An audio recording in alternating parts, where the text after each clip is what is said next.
Hello, c'est Crispy. Alors aujourd'hui dans cette petite vidéo, fiche d'élevage sur les Camponotus maculatus. Allez, c'est parti.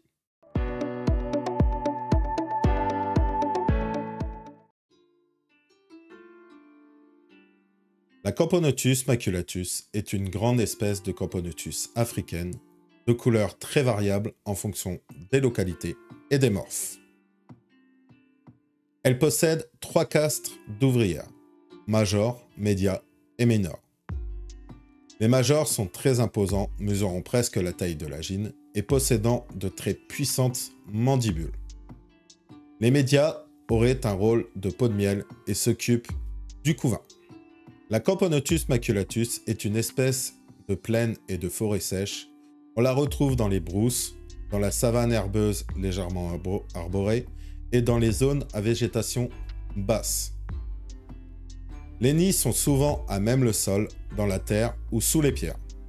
Les colonies se composeraient de 10 000 individus environ. La Camponotus maculatus se trouve dans toute l'Afrique. On l'observe aussi au Moyen-Orient, à Madagascar, aux Comores, à La Réunion et aux Seychelles.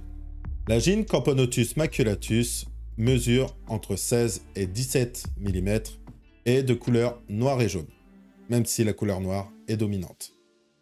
Les majors mesurent, eux, de 12 à 15 mm et ressemblent énormément à la gyne. Les ouvrières mineures mesurent entre 6 et 11 mm et sont de couleur jaune. Et les mâles, eux, mesurent environ 10 mm et sont de couleur jaune. Dans la nature, cette espèce se nourrit principalement de miella et de nectar provenant des pucerons. Elle est également frugivore et se nourrit aussi d'insectes. Les essaimages se font globalement de début mars à août, mais de petits vols nuptiaux peuvent avoir lieu toute l'année dans les pays afrotropicaux et équatoriaux. L'espèce est monogyne et la fondation est indépendante et claustrale.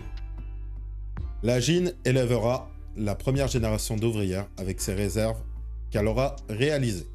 Bien que les petites colonies se fassent très discrètes, cette espèce est très dominante dans son milieu.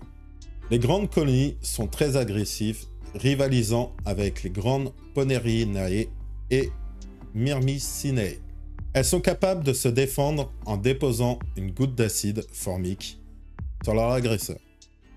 On observe un nombre important de trophallaxies et les fourrageuses peuvent être retrouvées loin de la fourmilière.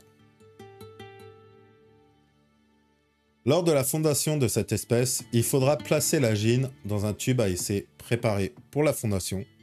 Il faudra la maintenir dans le plus grand des calmes, à l'abri de la lumière et des vibrations.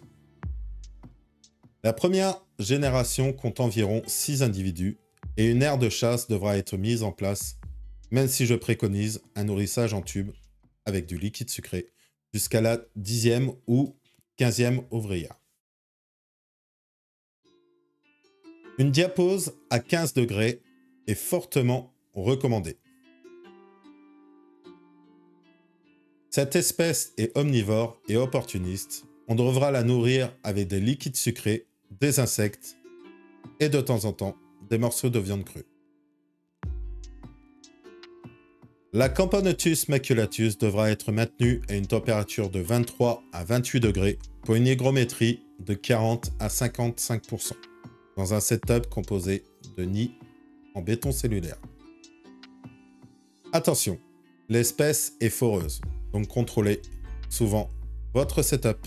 Et voilà, c'est la fin de cette vidéo. Si elle vous a plu, n'hésitez pas à mettre un petit pouce bleu, à vous abonner si ce n'est pas encore le cas, à partager la vidéo et à commenter pour me faire monter dans les stats.